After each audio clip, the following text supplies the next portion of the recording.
I'm Chris Bussing. Welcome to my channel. It's committed to helping more people create lives of freedom and impact through success in tech sales and the pursuit of self-development. I am super excited about my guest today, Davis Zarilla. He's a 3-time offender. That might be a record for this channel, and it's for good reason. In the past, we've talked about what it takes to succeed as a startup, because he has real-world experience selling at a startup as a SDR. We also talked about what it's like to be laid off and bounce back, which Davis did. And that's pretty incredible. And we'll probably dig into that later in the conversation. Actually, I want to revisit that, Davis. But most recently, he's been SDRing in the enterprise space. So today we're going to dig into what it takes to master SDRing at the enterprise level. If you guys get value out of this conversation, make sure to give the like button a love tap because the YouTube algorithm loves that. And we'll show this video to more people who could benefit from the message, and subscribe. And of course, share this conversation with more people who could benefit. I'm a little out of breath because I did just finish up with an ice bath in the gym. But without further ado, let's turn it over to you, Davis. Thanks so much for being here, man. How's your day been? Yeah, awesome, Chris. Thank you so much for having me back. It's a pleasure to be back on your channel. I love what you're building. Just to help other sales reps. It's really good stuff. So really happy to be here. And yeah, let's just jump right into it. Let's dive right in. And I have to say, Davis, I've been in the industry for 10 years, which is not the most. You know, there are people out there who have 20 years of experience, but it's no joke. And when I talk to you, you bring such a fresh perspective, and you're always teaching me things in our one-off conversations that I didn't even think about. So excited to dig into some of your insights in terms of your hard-earned wisdom about around what works in sales development. So first off, I wanted to start with, what company are you at today? Like, what's the name of the company? And as a salesperson, we need to know this. Like, what are you selling? Yeah, absolutely. So right now I'm at Data Axle, which is a great company. We have employees all over the country. So in the past, I typically worked at startups. Loved that startup feel. I still do deep down inside, but working at a bigger company gives you more resources. And that really promoted my move to Data Axle. We do everything data related. So we do consumer and business data. A Zoom info, if you will. However, we do have more consumer files than your average Zoom info. We do that, direct mail, inboxable solutions. We can even help do data audits and help reconcile data in companies. So a lot of my job entails, knowing accurate data and who's looking for it. So it's a pretty big world. It's always changing. New resources become available to us every single day. But primarily it's me calling businesses going, hey, do you need X amount of business data? Are you running any campaigns? How have you been finding success in those campaigns? If not, maybe we could do it better. So that's a challenge for a lot of companies, is having data sitting in silos, not having the access to the data they need to achieve the business outcomes they're looking for. And when I look at sales, I'm in an AE role, but I'm still outbounding, and I have an SDR that I work with, and we've run into data quality challenges where the connection rate is low because of poor data. We're not getting the right phone numbers, and like, it doesn't matter if you're the best seller in the world and the best cold caller. If the data isn't good, what can you do? You're not getting connections to have opportunities to have conversations. Is that a pain point you guys solve? I'm trying to get maybe a specific business problem. Yeah, absolutely. In other roles, when I use Zoom info to get my, data on people I'm cold calling, oftentimes they wouldn't have the right cell phone numbers, or the emails would be from their last company role. So Data Axle has all of that data in-house, and part of my challenge is getting companies to move away from the big companies like Zoom Info, Dun & Bradstreet, for example, and to take a look at our data, because it has more than meets the eye, definitely. And we really do have those cell phone numbers for a good chunk of the businesses that we're reaching out to. So who's your, as a seller, I think of first off, who's your ideal client and who's your ideal personas? You want to be targeting the right people. And so in your role, are you focused on companies with a certain revenue range and employee size? How do you kind of scope out the best targets? And then we could maybe blend into, who are the key people you reach out to? Yeah, absolutely. So I think, to answer the second part of your question first, we like reaching out to any company over 100 employees that has a strong outbound sales motion. So we like to see them have a pretty big sales team to have all the right people in place to then make the calls. And then we also look for companies in industries where, they might be looking for those cell phone numbers. For example, I've done a number of deals with professional NFL teams. The Cowboys, the Saints come to mind Nice. first, as they're looking to expand their season ticket holders in the off season. So taking a little bit of my knowledge of how the industries work and then going after them, saying, hey, look, I know it's your off season now. Let's take a look. I look for people who are in charge of that. So a lot of marketing directors, marketing managers really like to hear about that. On the email side of things, an email marketing manager can go really far to just share me some of those insights with, how are your campaigns performing? What are your open rates, click-through rates? Is your deliverability okay? Are you in spam traps? So a lot of those marketing personas, director level and above, is typically who I'm going after.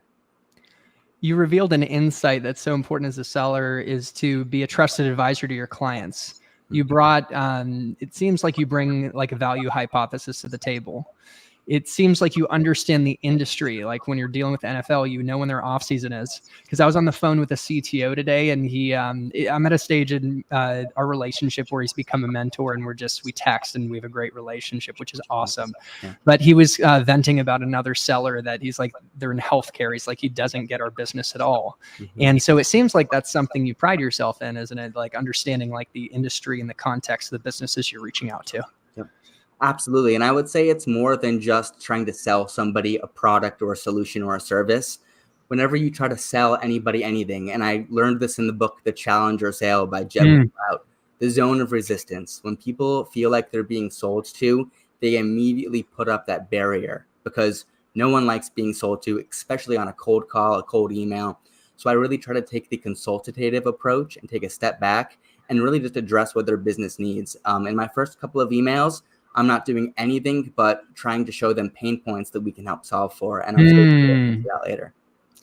Already such great nuggets, man. Like I was looking at a SDR's messaging the other day, and it's like, we are XYZ company and we do this. We do we're engineering services.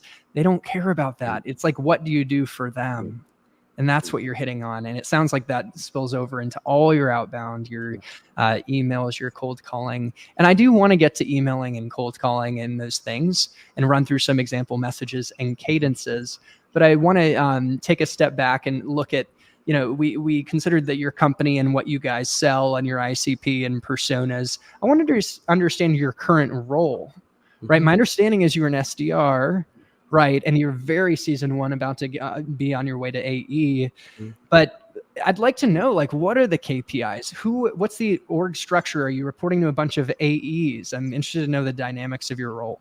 Yeah, absolutely. Happy to answer those questions. So this role is very unique for me. So in the past, at those startups we mentioned, I would have a pretty big sales team of a bunch of other SDRs. We'd all be in the trenches fighting together, fetching meetings for maybe one or two account executives on the team. In this new role, however, I'm the lone gun. I'm all by myself, alone in the stratosphere, just looking for— I love that. The lone gun. The lone gun, but I kind of like it. So I have about 7 account executives that I'm always hunting for meetings. They're very supportive with supplying me with lead lists, target ICPs, things that come in if we get a new white paper that's hot off the presses. Best believe I'm shooting those out to their lists that they provide me. So that's really that. I don't have a direct manager. I report to the president of my organization. He's a great guy, and what I love the most is his trust in me to get the job done. He sees my work ethic. He sees the amount of calls and emails that I pump out every week.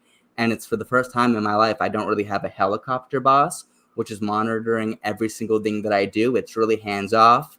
We'll check in maybe once a week for 10, 15 minutes at a clip. But that's really it. It's very short, brief. What do I have to do? What do I have to do to hit my number? Who needs what from me? And then I'm just off on my own. This is a completely remote role too. So while I haven't met the team yet, I very much look forward to the day where, we can share a couple beers and tell a couple stories about, how we found some success. So the first part of your question, my KPIs, I have to book 4 meetings a month, all outbound, cold. But we'll get to that later. They're not exactly cold.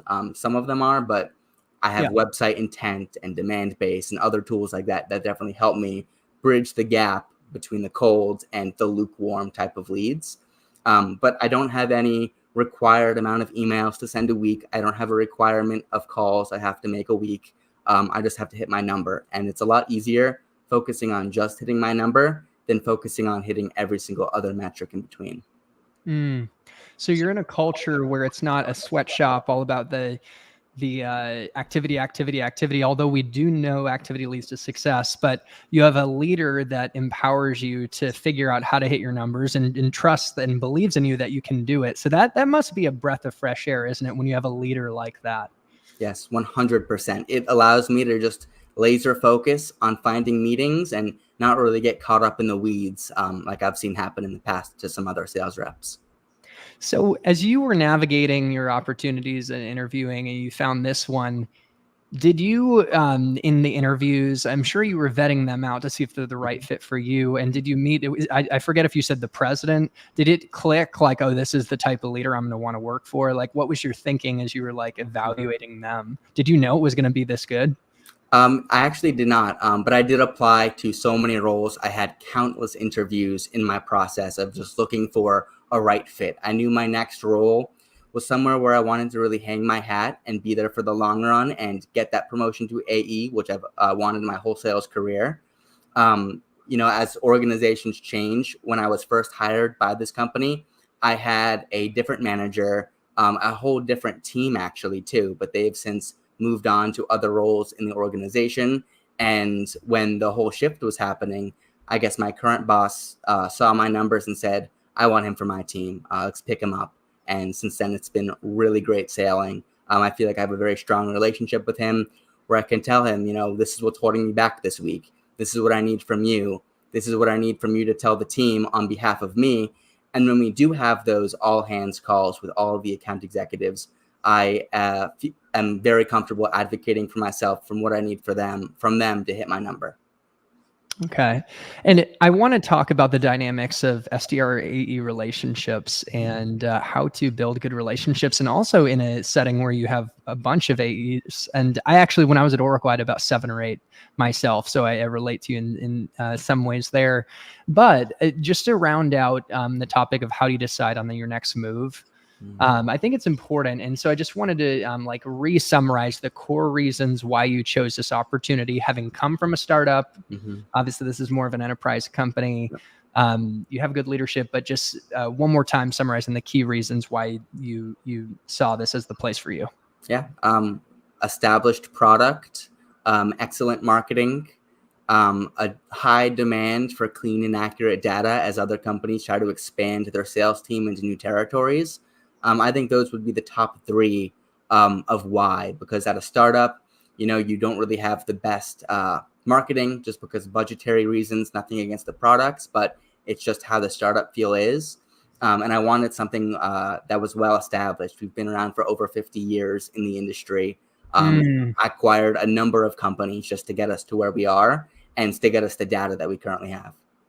Yeah, to be around for 50 years says something. Yep. That is wow, what an achievement to even just survive, because things like digital transformation have been taking place and companies like a whole different industry, but like Blockbuster have gone out of business because they couldn't keep up and innovate. So good product. Like, did you look at Gartner or other analysts or G2? Like, how did you assess and do your market research to say this is a good product? Of course. Well, I think the number one thing, I remember the first thing I looked at over a year ago was looking at G2 reviews. G2 is where a lot of these main decision makers go to vet their software. They do all of their research before even coming to us. That's how sales works these days. A lot of people are doing research beforehand. So looking at G2, seeing the outstanding reviews on our customer service team, our implementation, our product development, and even the roadmap too, for new things that we want to add, all meant a great deal for me in terms of making my decision to be here. Okay. And then marketing, obviously, you alluded to, is important. You looked for that. So just for anyone who's really fresh to tech sales, why does having good marketing matter, and how does it make your life easier as a seller? That's a great question. I think great marketing is important regardless of, the product. If the marketing is good, it'll sell itself. That's what one of my old professors told me. And that's what I've really lived by. And it's not only just about good marketing, it's marketing in the right places. So they do a number of white papers, they do collaborations with other large companies too, and that helps get our name out there. Just really, it allows people to gain visibility on the product. So when I first cold call them and say, hey, you ever heard Data Axle? You ever heard that name being tossed around? There's a little, the zone of resistance is a little less, and I can get in a little bit easier. Very well put. I mean, it certainly helps when I was at Oracle and Google, having the marketing firepower overhead to be able to call, and people knew the company name. And at my current startup, we're a Korean company new to the US as the second founding US seller. And it's been a challenge. I've been there 3 years now, especially early on. That zone of resistance, as you described, is much larger. People have no clue who Bestman is. Now we've come a long way. So good insight on the marketing piece. You know what? I want to go back now to this key topic of building AE relationships. How do you approach that when you're new in a role? How do you build strong relationships?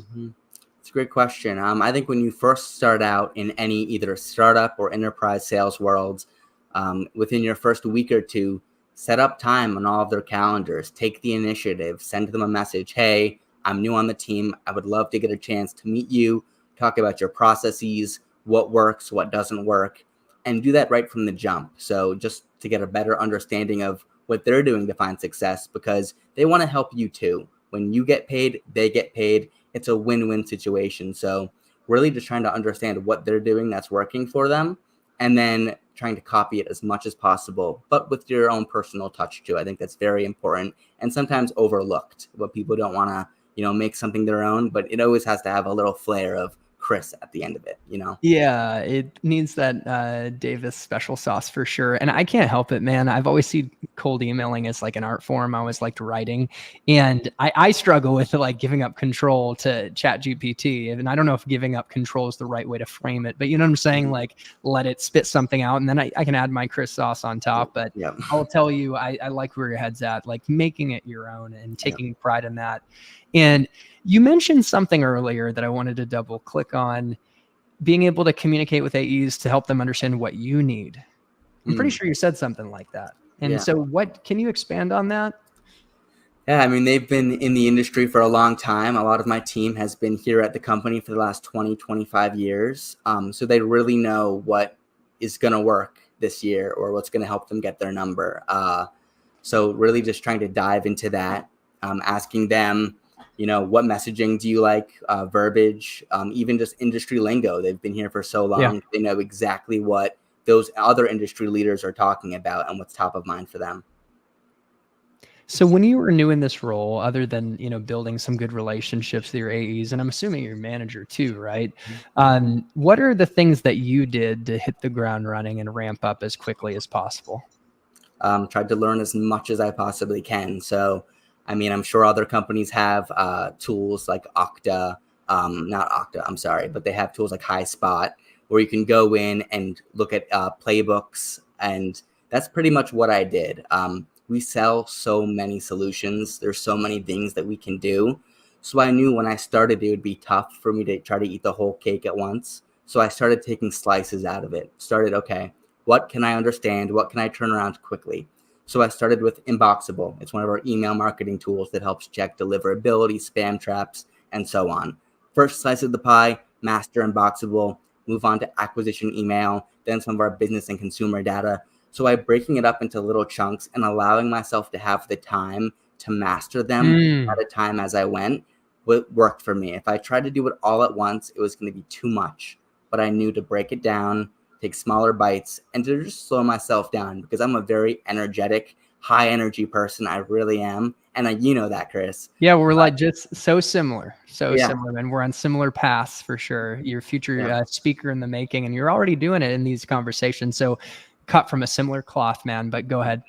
Yeah, no, absolutely. But that's basically it. Just taking smaller bites out of it, utilizing the tools that we had for internal development, and just going from there. Yeah, I'm smiling because I did have a pretty cool guest recently, New York Times bestselling author of The 12-Week Year, Brian Moran. Yeah, Wow. it's Moran. No, Moran, Brian Moran, but I said it right in the interview. Thank God. Cool. Good. Shout out to Brian. And he applies a sports training concept called periodization. There we go. Third time's a charm, where they take like specific skill sets and chunk and focus on that one skill set at a time. And it seems like you're just intuitively applying that same type of concept of slowing down, focusing on one thing after the other when it comes to understanding like specific solutions, getting good at email marketing, and then expanding. That is such a good nugget for people, especially when you're selling at it's Data Axle, right? Yes, that's right. Okay, cool. Or like Google, when I was at Google Cloud, there's hundreds of tools. There's data analytics, DevOps, security. It's the same type of thing. And so there's a lot of like amazing tech companies out there where it's hundreds of tools. So what a great insight for the audience. Anyone who's ramping up in a new role, selling, complex technology and many solutions, break it up. And so how did you, I'm getting a little in the weeds, man, but like, how did you even choose email marketing first? Did you talk to an AE who said, oh, this is a low hanging fruit or something? Like, how did you, was there a rhyme and reason that what you started on first? So believe it or not, I actually remembered at previous sales roles how frustrating it was for me to spend 10 minutes crafting a very personalized email and then having it bounce and going into a spam trap and That me not sucks. knowing why. And it does stink when that happens. So that's why I started to focus on email marketing first, because I was very familiar with the pain points. I was very familiar with, what it does to the team's morale to have that happen on a repetitive basis. Yeah. And I felt comfortable talking to the persona where those pain points really applied to. So I think my past experience led me to investigate that one solution first, and it paid off for me. So I want to talk about things that you tried that might not have worked. And I could feed you some ideas based on past conversations if you need that. You probably don't. And then I'd like to get into the actual things that have worked on email outbound. And I guess we're talking cold, but you did allude to there was some warmth to it working with marketing. And then I do want to revisit cold calls, right? You've had some great scripts that even I've learned from. So that's a little bit of a roadmap for the audience of what we're going to dig into. But let's take it a step back and talk about did you try that maybe you thought was going to work? And it's like, oh, this actually hasn't worked the way I expected for outbound. Of course. Yeah, I think that's happened to all of us. We get a really good idea. We put together an entire cadence or sequence for that idea, and it falls short and it falls flat. Really important to me is using a lot of A/B testing in my outreach. So in all of my cadences, I'll have, one master email, but then I'll have a secondary one. So I can kind of test my audience and try to narrow my focus down that way. And just Quick question. Yeah, go for it. How do you do it? Do you use technology for that? Or it's not manual, is it? We use Outreach as our platform. So we use all sequences. And in Outreach, there's an option where you can do A/B tests for your outreach. Wow. Yep. Okay, I'm kind of old school. Even I'm not that old. I'm 31, but I love the like fundamentals of cold calling and talking to people and emailing. But I'm no expert in the the actual automations and the sequencing tools. Although I have some experience, so I nerd out myself. Yeah. So you're saying an Outreach, and there's other ones like SalesLoft. Yep. You can A/B test, and so is it pretty simple to set that up? Yes. Yeah. You just have to, create the content first. And then as you're making the sequence, it gives you the option to put A/B tests in there. So you can do subject lines. You could do completely different emails. And yeah, you can just roll with that. Yeah. Okay. And speaking of rolling with it, I interrupted you rolling with the thought. So back over to you. You're A/B testing, and I don't know if you remember the thought, but yeah, definitely A/B testing is big. Seeing what people are downloading from intent databases too. So if I see something that's underperforming, like a white paper that maybe has, 100 downloads instead of 1,000, maybe that'll be something that I won't focus on as much at the current moment. But if I see it pick up in traction, then yes, I'll start loading that into a sequence, or even creating a whole new sequence just to start putting leads into. How many prospects are you reaching out to at a time? At a time, I try to reach out to about 500 to 1,000 at any given point in time. Okay. And I'm not making cold calls to every single one of them every single day. No. It's really just my call steps come in when I see high engagement on the content that I'm putting out, right? So somebody clicks on my email more than once. If they're opening it, if I see a lot of hyper focus, outreach will actually prompt me, okay, call Chris Bussing now. He opened your email 5 times in 24 hours. Hello, And who is that'll this? typically, that'll be a great call because it's a warmer lead too. Hey, Chris, and be Yes. honest, I saw you opened my Go ahead. email 5 times. Is this something that you are considering? Can I help you do your research on this? So that's You basically got how it me. goes. And I love that. So you're honest, and I loved how you delivered that. As I saw you opened my email 5 times. And so say that one more time. Yeah. Hey, Chris, I saw you opened my email 5 times. You don't know me. I'm cold calling you from Data Axle. Do you think we can help you do research on XYZ email? Something like that.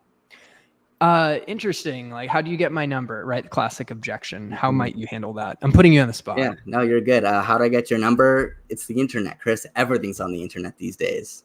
It also says he had chicken piccata for dinner last night. Am I Yeah. onto something? I got that from Josh Braun. Shout out to him, man. Have you ever followed Josh Braun? Of course, yeah. Hey. Read all the stuff on LinkedIn. Oh Absolutely. yeah. And then that'll be you before we know it. You'll be the next Josh Braun. But oh man, I love it. And he talks about falling on the sword. Like, yeah, I'm the worst, and also just being like honest. So okay, and then from there, like,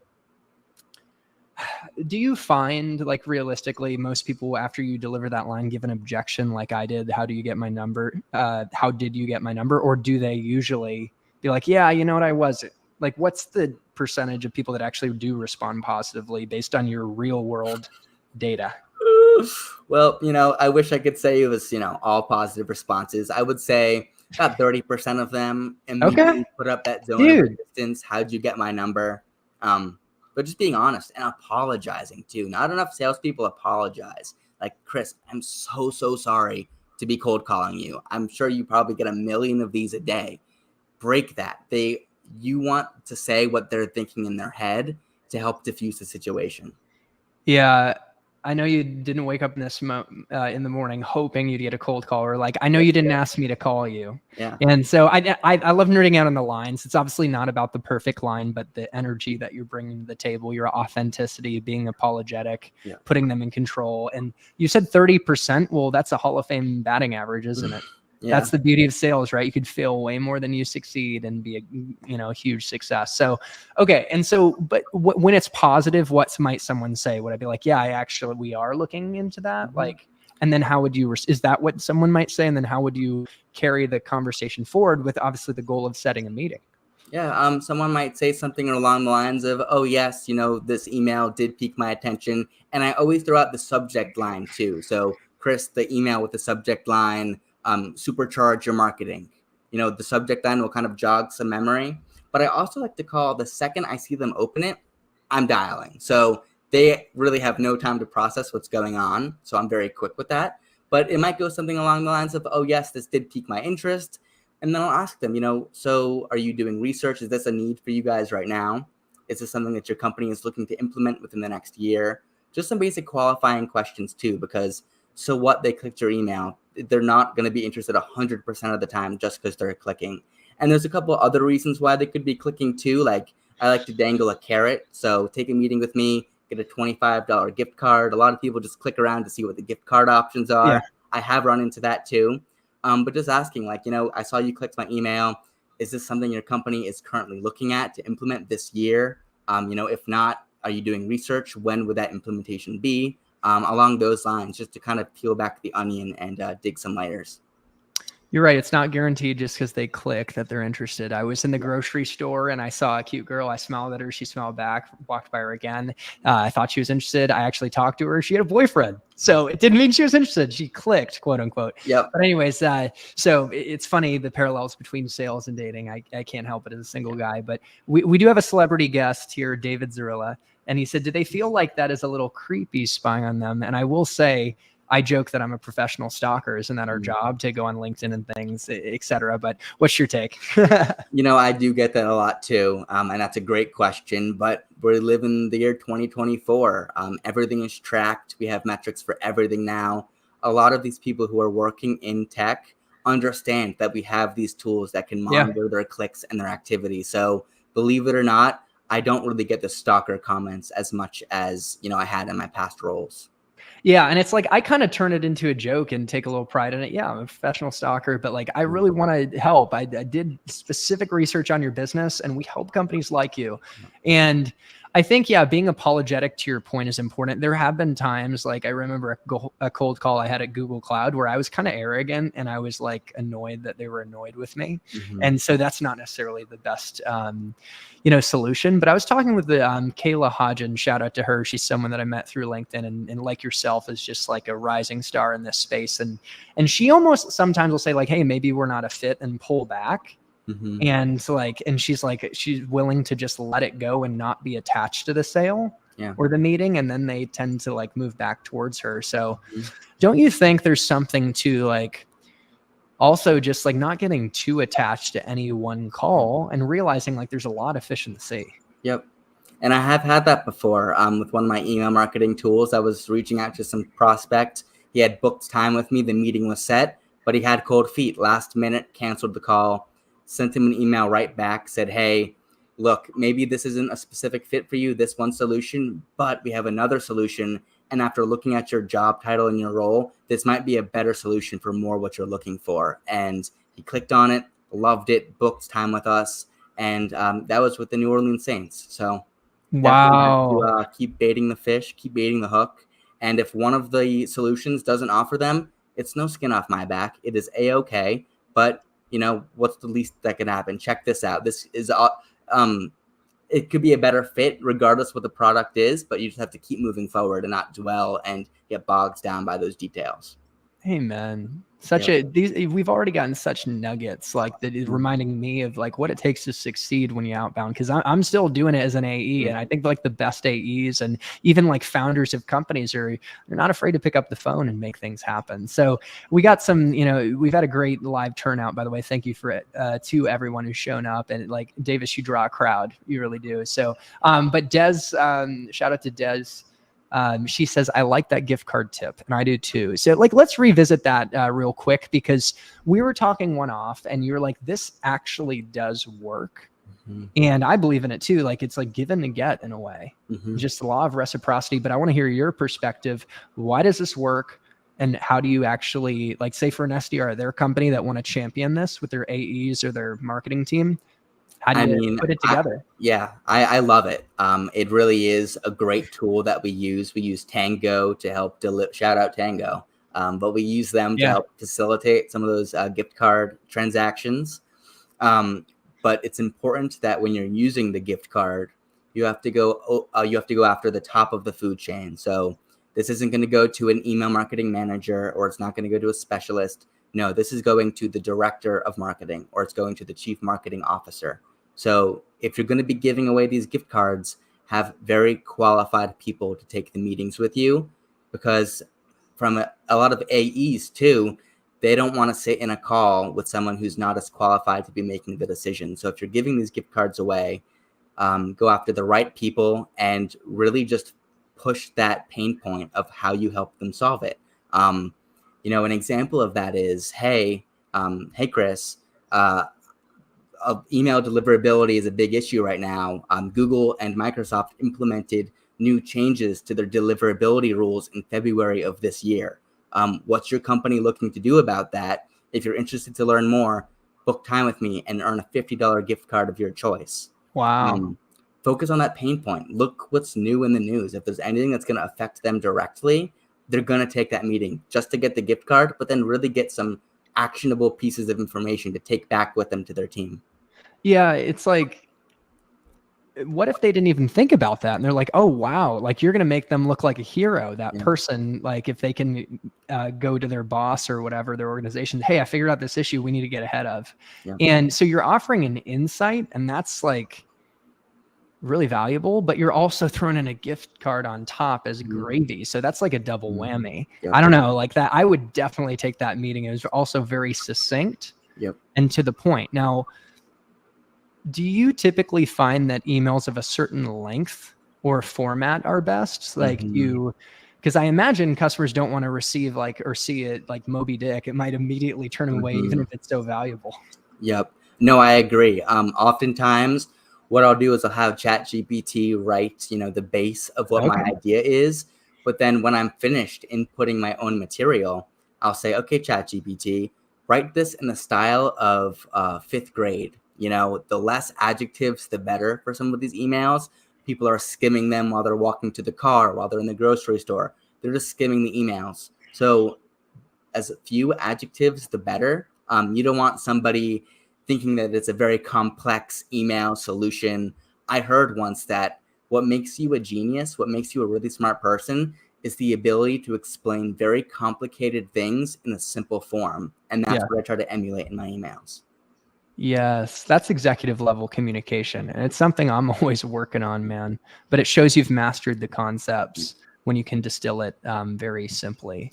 And you did a great job in that pitch. And when we started off this interview of like distilling what Data Actual does in a way that was simple, and because there's so much that you guys do actually do. So intent data is really important. Like what you told me and you've told us is that the things that have really worked are the gift card campaign, and then also finding intent data. Someone downloads a white paper and then being able to pounce on it. And like you're emailing a lot of people, you see who's clicking and you pounce on it with a call. You don't call everyone. So I'm curious, are there other intent signals or buying signals that you prioritize in your role? Yeah, absolutely. There are. We use Demand Base. I know there's a bunch of other tools like Sixth Sense out there too. But I use Demand Base, and they don't even have to download anything. They can just click on our page, click on, like, say, business data, for example. If I see somebody clicking on the business data, I'll put them into a sequence that very much addresses the issue up front. Like, hey, Chris, I saw you're showing intent on our business data solution. This is what we help solve for.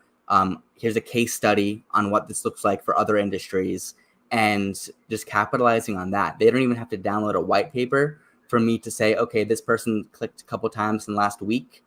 Demand Base will actually give me a score. So it'll rate the prospect on how likely they are to convert into a meeting.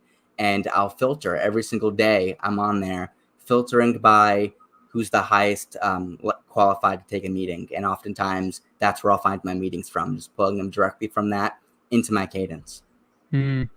It's a good insight to hit on that you don't call everyone every day, because I've seen SDRs who do call every day and they actually notice their pickup rates declined and versus when they started in the role, and they thought it was bad data.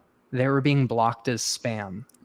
I mean, that sucks. You can't even get through, and you could be a decent person. You're just a little overzealous, right? So I think that was a great insight to double click on. And so are you really you're only calling the people who show some intent, or are there any other people that it's like, this is super high potential account, I really want to talk to them regardless if they show intent? Yeah, there is definitely a fine line difference there. I do have a number of cadences with call steps in them for specific verticals that we target. So we go after a lot of agencies because they resell our data to other companies, right? Okay. So if I'm going after an agency, for example, that's somebody that I want to call, not every day, but every 3 days, I'll give them a ring. So they don't have to be engaging, but sometimes I can catch them on the phone after they haven't opened a single one of my emails. It just makes that cold call a little bit harder for me to get that product recognition right away. So I would say when I'm targeting a specific vertical that we found a lot of success in, yes, those people will get calls on a weekly basis. But if I'm going after just a big pile of leads, those ones I'll only actively call when they're engaging on my stuff. Okay. And so the only outbound that is really cold with like no intent or engagement is specifically selected clients that within like high priority verticals. Is that accurate? Yes, that's what I would say too. And I'm getting these verticals from my boss, from my account executives too. They're feeding me this information, telling me, okay, this week we're going after agencies. This week we're going after insurance companies, and so on. Okay. And do you focus on one other thing I've done, particularly as an AE that is effective, is if there's like an in-person experience, and this partly it's like when I was at Google Cloud, they do these awesome events and these annual conferences. So I was very fortunate. Not everyone has that. Or maybe I might even create an event myself. And this is like, maybe the AE and the AE managers might do that and other leaders. But do you partner with your AEs and the broader sales org to take advantage of in-person opportunities where you like have a campaign where you shift to those in-person meetings, or like, is that something you do? I thrive in in-person events and meetings. At a startup I was at 2 years ago, they flew me to Kansas, Oklahoma, Colorado. Wow. Set up trade shows, and I loved it. As an SDR, that's incredible. Yeah. As an SDR, it would be me and one account executive just going for our territory. And I love it. We have a number of trade shows that we do attend, but it's mainly just the account executives that will go because they live in those areas too. My boss has told me, keep my ear to the floor. If I see any trade shows in New York, because I'm only 45 minutes away, I can sign up for it. They'll expense everything, get my travel, and then I can go sit up by myself. But yeah. It's like you've been an SDR for a bit, but I feel like you've been an SDR on steroids. It's like not the typical SDR role, going above and beyond to meet in person. You're doing like some incredible things. And I just think it's powerful that you've had the opportunity to spend quality time. That sounds funny, in the SDR role, to truly master it. Because when you go to AE, you're going to be so dangerous. Like really, like Jeb Blunt, the author of Sales Gravy, it's Sales Gravy's his company and podcast, and Fanatical Prospecting, does say like the pipe is life, and that is a differentiator with the best performing AEs. So you are on a great track, my friend. Thank you. Yeah. So okay, the verticalized outbound is cold, but it's tailored to the vertical. And I have seen at Google Cloud and any like mature company like AWS or Oracle, as companies grow, they verticalize. They try and align their tech to business specific, problems and opportunities they help capture. So what's the key to like successful, messaging when it's purely cold? And I'm kind of putting words in your mouth, right? But I'd love to hear from you on like how you approach the messaging when there is an intent and you're not necessarily giving a gift. Yeah. So there's really no silver bullet. For everybody watching and listening, you're going to have to mix it up. You're going to have to stay on your toes. You're going to have to stay really positive, because most of the time it's not going to land the way that you want it to, right? So be really experimental. Look for case studies that are really relevant to that vertical. How have we helped companies in a similar stage of business and with similar clients as you? And just focus on that, push that bit. If it's completely cold, okay, well, where have we won business? What's working? Can we get a review from this client? And just push that as much as you possibly can with different messaging, different wording. Some of them, I leave the case study in there. Other times I don't. I'll wait for them to join the call, or I'll wait for a cold call to bring up the case study, just to get that permission. Hey, do you mind if I send this over? I could show you what XYZ company did, and you're in a very similar situation. So really pushing real world examples on how you solve for those pain points makes a big deal when it's completely cold. So speaking of cold, I did want to revisit cold calling, and through the lens of reaching out to these verticalized companies, because you mentioned such a good script of like noticing that someone had looked at a white paper 5 times. And so I'm curious, are you still using what you had you'd shown me on, hey, we know cost savings is top of mind for everyone right now. Do you mind if I tell you a quick story on how we helped a similar company save $50,000? I don't even know if that was accurate, but I thought that was something you were using and succeeding with. What did your cold call flow or script look like these days for the pure, the cold outreach? Yeah, you got it. Storytelling is huge in sales. Us salespeople, we love to tell stories, but you also have to listen too. So for some of the really cold ones, hey, Chris, Davis here. You don't know who I am. This is a cold call. So sorry for the interruption. I would love it if you had 30 seconds so I could tell you a story about a company very similar to yours and how they're using our products to succeed or gain traction. They'll say, yep, go for it. Give me the story. I got 30 seconds. Who doesn't have 30 seconds for the phone? And then I'll jump right into it. Great. Thank you so much. This company, very similar to yours, didn't have any tools to monitor their deliverability. They were seeing spam traps. They were getting blacklisted. They had no idea why their campaigns were underperforming. With our tool, we were able to shine a light on some of these dark corners and to show them, this is how we helped. Gives you a full dashboard, comprehensive view. Does this sound like something that you would be curious in taking a look at, Chris? Interest-based call to action, which the data says is the best, right? You're like, does it sound like something interesting? And shine a light on these dark corners. I mean, that's poetic. I think that's one of the best. It's not even like you're trying, but and you obviously don't want to be too flowery, but I love that. Like, that's one of the smoothest lines I've heard of. I've had so many people come on this podcast and do like live cold calling. That's awesome, dude. So, and then from there, actually that does sound interesting. Like, how might you close this out? Yeah, great. I'm excited that you think this is going to be an interesting demo for you. Do you have any time Thursday or Friday this week? I got 2 p.m., 3 p.m. I like to give them 2 days and then 2 times, just for the quick yes or no. Like, yes, Friday at 2 works. Easy. Check your calendar. It'll be right there.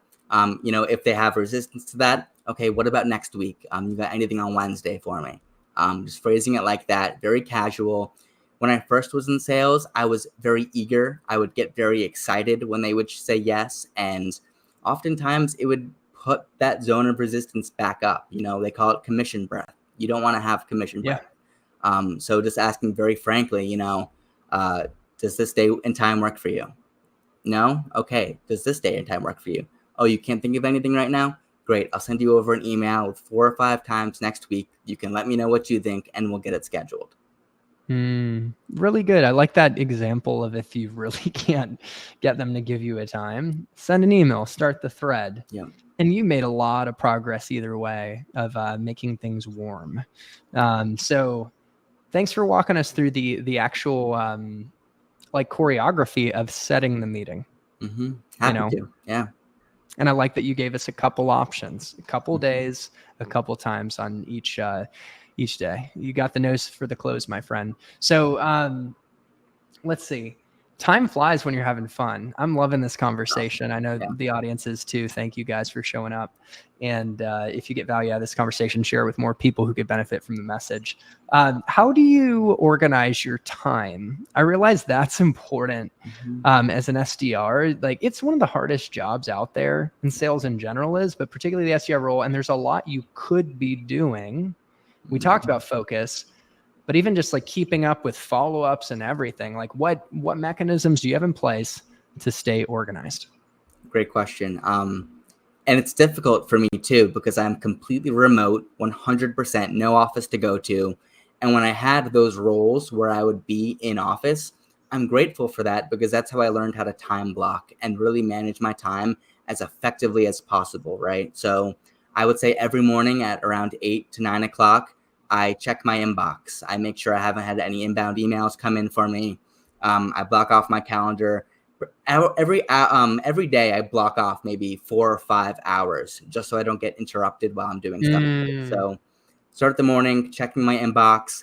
Then the first thing I'll do is I'll do some light prospecting. I'll go on demand base. I'll see who's downloaded what in the last 24 hours. I'll check my intent signals. After that, I'll go over from maybe 10 to 11. I'll check my LinkedIn Sales Navigator. I'll look in. I have a bunch of saved lead lists that I have programmed with my ideal ICP, people that I constantly want to be reaching out to all the time. And LinkedIn will actually update for me every single day. It'll be like 10 new people added to this list. So I'll check that list. I won't message all 10 people, maybe 4 or 5 of them at the most. They have to be a really strong, compatible fit for me to want to even put them into a sequence. And then I would like to I take lunch at 12 o'clock, but while I'm also taking lunch, sometimes I go on HighSpot. I'll watch a pre-recorded demo from one of my account executives just to try to keep learning a little bit more, right? I love saving the afternoon for my calls. From maybe 1 o'clock to 4 o'clock, I'm on the phones, I'm ripping calls, I'm monitoring outreach. I'm making sure that my emails aren't bouncing. I'm making sure that, my sequences are still on and they weren't accidentally disabled by somebody else, because they are shared sequences. So monitoring the flow of my outbox, making sure at a minimum I have 300 emails going out every single day, just at an automatic auto way, just to free up my time. So when I'm making those calls, I can check all my boxes. I've prospected for the day. I've checked LinkedIn. I've checked intent. I have 300 emails going out. Let me just focus on these 50 calls and get them done. And then what I like to do as while I make the cold call, I like staring right at the person's face on LinkedIn, just like pick up the phone for me, just getting myself hyped up, staring deep into their eyes on their LinkedIn profile, urging them to pick up the phone for me. Dude, this is invaluable to walk through the day in the life of Davis. It's like they say, I want to be like Mike. I want to be like Davis. I'm smiling because like maybe tomorrow I'll be like thinking about your time block of calling. And I'm like, I'm going to make calls too. I'm going to look him in the eyes. Yep. Right. I mean, this is incredible, man. This is so useful because we talk a lot about how to cold call effectively in the script and how to email, but that brought it all together of how to actually execute, because you need to execute, and how to make sure you check all your boxes. Like, damn, that was good. Now, the calling is in the afternoon. Is that for a reason? I'm like, are people in a better mood in the afternoon, or is that when you just feel best to make calls? Was there a rhyme or reason behind that? It's a mixture of both. I feel like the cold calls that I've made in the morning, people often have appointments. They're running back and forth in and out of meetings. I try to think, how is their day being structured?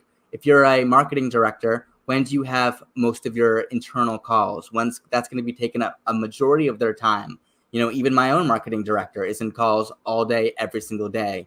So trying to put myself in their shoes, what do they have going on? A lot of those internal calls happen in the morning or the early afternoon, 1 o'clock the latest. So that's why I like to call later in the day. I also think this is important to mention, but I like to call not at like 1:15, because what if they have a call from 1 to 1:30? And you can't think like this about everybody. That's unrealistic. But I like to call at like the 45-minute mark. I'll try to rip 10 calls as quickly as I can between 1:45 and 2 o'clock, between 2:45 and 3 o'clock, because I'm trying to picture when are they in and out of meetings, when's going to be a good time for me to grab them, if just for 5 minutes on the phone, Yeah, you know what? I love that empathy. And imagine you get me. I'm like, hey, I'm running to a meeting. What would you say? Great. Going to a meeting. Hey, you mind if I send you this email? Mind if I send you an email on why I'm calling you, so you could let me know if this is going to be valuable to you or not? Boom. I love that. It's like, that's very logical. Yeah. Do you mind if I empower you with some information so you can decide if it makes sense for me to reach out? Yep. Because otherwise, I'm coming after you. Yeah. I'm not saying I would say that, but that last part. Yeah. So good to understand how to organize yourself. I have time is fine. We got a little under 8 minutes, but I have a couple questions on beating nerves in cold calls. Yeah, I think we'll go there next. I had another that I might have lost it somewhere in my brain, but let's talk about overcoming nerves. Like, how do you end up like being at a point where you can stare them in the eyes and call them confidently and deliver smoothly like you do? Yep. Well, my girlfriend knows this very well. I love my power poses. So even before this call today, this one's called the Cobra. So I'll kind of sit like that, make yourself as big as possible. Really lowers cortisol, lowers the stress hormone in your body, just feeling extra confident. So I'll hit some power poses. If you want to get spicy with it, you can go like this. Really just Cobra it out. Just stretch it out. One of my sales professors taught me that way back in the day. Really good way to get the heart pumping. Love doing some power poses, definitely. I also love listening to some of my favorite music before these calls. Cold calling is stressful, 100%. I get clammy hands to this very day when I'm still making cold calls. I still get nervous all the time, and that's a very natural reaction. When I was a little kid, I used to work boat shows, and I would be talking to very high net worth individuals, and I would have those butterflies as a 16-year-old like you wouldn't believe. But my father taught me, turn those butterflies into jet fuel. Use it to motivate you and push right through it. And let's go. It just gets you amped up to push through it, and it gives you the energy to, deal with that rejection, because the rejection is going to come. And you got to be positive too. You got to stay positive. Every call is a new opportunity. What happened 10 minutes ago can be completely changed with one phone call. So always remember that. Yep. Yeah. And you're a motivational speaker in the making, and you are that today. And you remind me that I could get rejected one moment and then bounce back on the next call and set a meeting with a $700 million company. And I'm saying that because I saw Kayla, who I alluded to earlier, then I've been seeing her on LinkedIn. She's great. She shared a story of that. I mean, isn't that cool? You can bounce back. And what does your dad say? Turn butterflies into jet fuel. I think that's amazing. That's a good line. And by the way, is David Zarilla your dad? Yes, that's my father. Okay, awesome. And my dad's here too. Shout out to our dads. Woo! You guys are both in the same virtual chat. That's awesome. I mean, seriously, what would we do without supportive fathers to show us the path and, guide us along the way? So, okay, speaking of cold calling, we only have a few more topics we can hit on. I want to talk about Glencoco. This is like Uber for cold calling, where people who are aspiring SDRs that aren't in tech sales yet, or people between jobs, who want to make cold calls on behalf of real world tech companies can get trained up on the platform by these actual SaaS companies, make calls, make cash, and even build like your stats. And so you're the one who introduced me to it. And I actually built an affiliate partnership with them and was just talking to their CEO recently. Nice. So thank you for that introduction, because I really believe, and I'll finish my TED Talk in a second, the best way to learn it in sales is through doing, right? Get on the bike and ride, make cold calls. So have you gone on the platform? And what are your thoughts? Because you were the one who a while back introduced me.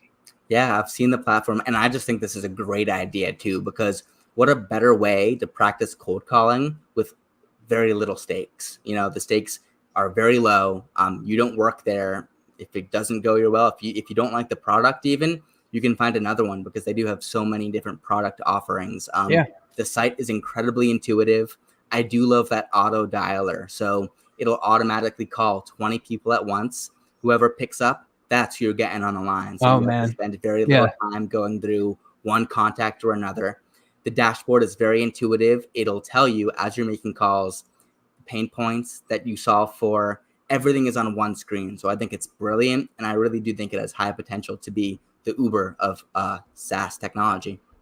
Yeah, I talked to a couple of founders, that I've been advising around go to market, and I think of Glencoco for companies to be able to leverage a platform that it uses AI to just give you the right ICP and even feed pain points. I think you're kind of alluding to that for callers, and the technology is incredible. They're really shooting into the future with AI. And some people are making $3,000 to $4,000 in a month, putting in 3 hours a day or something. I mean, that's unreal. And talk about, again, a great intermediary step for someone trying to get into tech sales. They're oh, I have no cold calling experience. That's an objection you'll get from a hiring manager. Well, you can say you actually got made cold calls. You'd walk through the actual details. You made money. You have the stats. So, yeah, man. Did you ever? I don't know if you ever got on the platform, did you? Or I was shown a demo of the platform, but I have not personally used it at this point in time, just busy running around in my current sales role. Yeah, but I do think as anybody who's looking to get into it, brilliant way to start, extremely intuitive, and also great practice too. You can learn how to sell anything, just one step at a time. Yep. Yeah. Otherwise, you could cold call your friends or something. And and I have done that in the past. I would cold call my father. I would cold call my siblings, just to give myself some confidence. And on those dates where I am kind of not as confident as I would love to be, I call the old man, say, "What's going on? Let me run this by you." We'll swap ideas, and oftentimes his nuggets are very valuable to me. Yeah, nothing like role playing. And I had a guy, John Haboosh, on the channel. We did it in studio, which one day you come to Austin. I mean, if you do, or maybe I'd come to you, we do a nice high production quality in studio. It'll be fun. I mean, maybe our fourth time's a charm. But he had a stutter, and he overcame his stutter. Wow. And he cold called and stuttered in front of his peers and as an SDR. That's just amazing and courageous. But he would call restaurants just to see what was on the menu and fumble around. Isn't that cool? So yeah, it reminds me of yourself with just a amazing mentality to turn butterflies into jet fuel and just take action. So, man, I know we're on time. Are there any we could fill multiple podcasts, but are there any topics you're really passionate about or tips that you want to hit on that we didn't get to? Because it's already, this is gravy at this point. But is there anything else you want to hit on? Yeah, we could use this as like a teaser for the next episode, but I'm really passionate about how AI is going to change sales.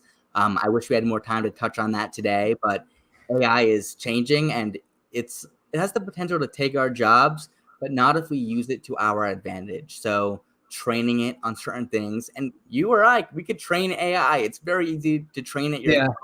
Um, I could talk about that for an hour in itself, you know? So I love how it's changing the industry for us, making it a little bit easier for us to make content that is really going to impact our customers and shine light on some pain points that maybe I didn't even know existed.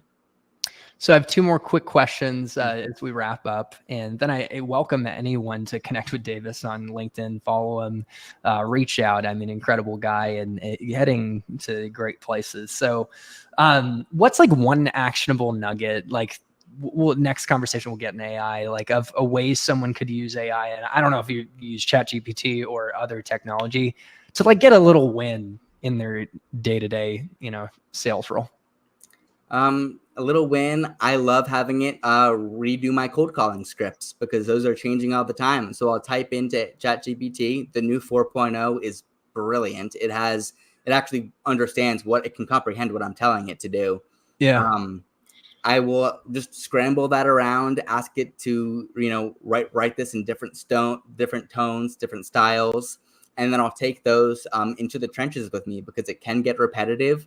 And I think having that constant switch up and challenging yourself to experiment with different ways is a great way to feel a win. Because if you switch something up and you get a win from it, you can pat yourself on the back and say, I innovated something and I'm adaptable. I think that's a number one win for me, is feeling adaptable every day. Let's be adaptable every day. What a great, takeaway from the conversation. And final thing is, what is your vision for the future? And obviously you're blooming where you're planted, you're executing, but I want to know your vision. Kick some butt this summer, really grind it out, push myself. I want that promotion to AE, and I will get that promotion to AE. My boss loves my work ethic. He sees what I'm capable of doing. So just keep on staying on the grindstone. I really want to learn how to close deals. I want to get to that next part of my sales evolution. I've been finding meetings for so long, but I know to get to that next level, I need, more experience in that. And I still have a long way to go. And I'm confident that I'm going to get there. Yeah, your work ethic, your grit, and your like voracious appetite to learn, like that's going to take you to just unbelievable places. And I think it's a blessing that you've spent this time. Like you've really mastered SDRing, which again is going to differentiate you as a closer. Of course, you're going to learn how to close and you're going to, do great there. So I'm excited to continue to root you on. And what's amazing is now this is our third conversation. And again, we talked about your success at a startup. We talked about you bouncing back from layoffs, which I realized I said we were going to hit on. We ran out of time, but we can always bring that up. But it's super empowering. And now we talked about succeeding as an enterprise SDR. Who knows what's next? But thank you for the time, man.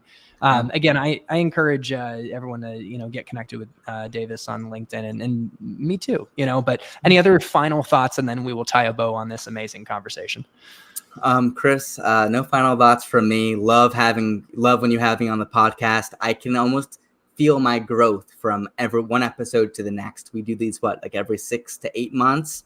And looking back to my first one, I can confidently say that I've grown a lot in this role. There's always stuff to learn.